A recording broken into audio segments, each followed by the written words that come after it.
Berea College is blessed with a lot of forest land, over 8,000 acres.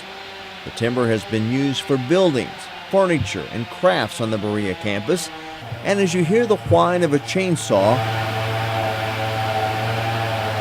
the trees may soon find another purpose, completing repairs to the Mayflower II.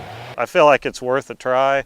We'd like to help out and make this a reality for the Mayflower, and it's just something that would give us pride to be involved with. It was suppressed for a long time, and then Clint Patterson is the forester at Berea College.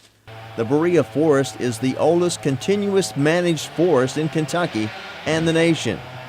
Patterson follows in the footsteps of Silas Mason, the first Berea forester who was considered a pioneer. Mason's position at Berea and the purchase of the forest was financed by Sarah Fay from Boston, the person seen in the middle of this photo. She recognized the benefit of having a continuous block of forest, and by 1918, the Fay Endowment had provided the acquisition of 5,400 acres, thus the Berea connection to Boston and the Mayflower II. This project came about because the Coast Guard inspects the Mayflower as a flagged vessel every year. Terry Connors is a University of Kentucky forestry specialist and a native of Plymouth, Massachusetts.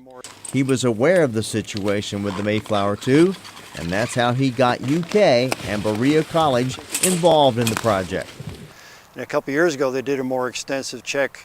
They peeled off some of the copper sheathing from the hull, and they found that some of the planking had rotted, and further inspection showed that some of the futtocks, some of the curved braces that make up the shape of the hull, had decayed as well. So they had to replace 12 of those curved futtocks, as well as about 60 planks.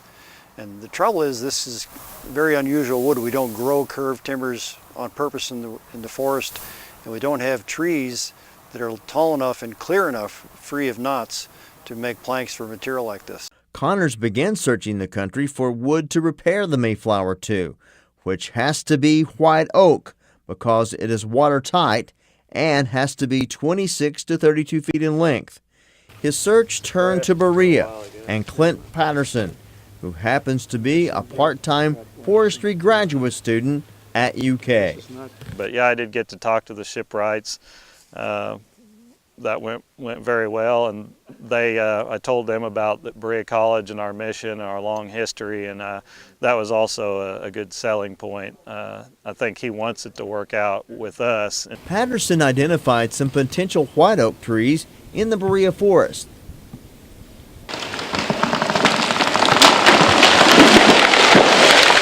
A logger cut down 2 of the trees recently.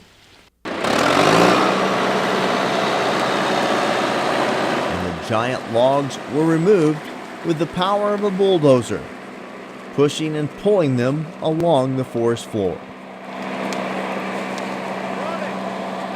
The trees that were cut down here today in the Berea forest will be sawed into the proper lengths, and they'll be evaluated to see if they will work for the planking of the Mayflower II. If this is good enough, we'll come back, we'll cut down another 6 to 10 trees, somewhere in that range.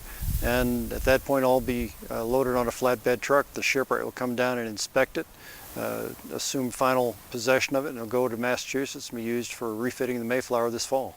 But if not, Terry Connors says the search will continue for the proper wood to refit the Mayflower II. From the University of Kentucky College of Agriculture, Food and Environment, I'm Jeff Franklin reporting.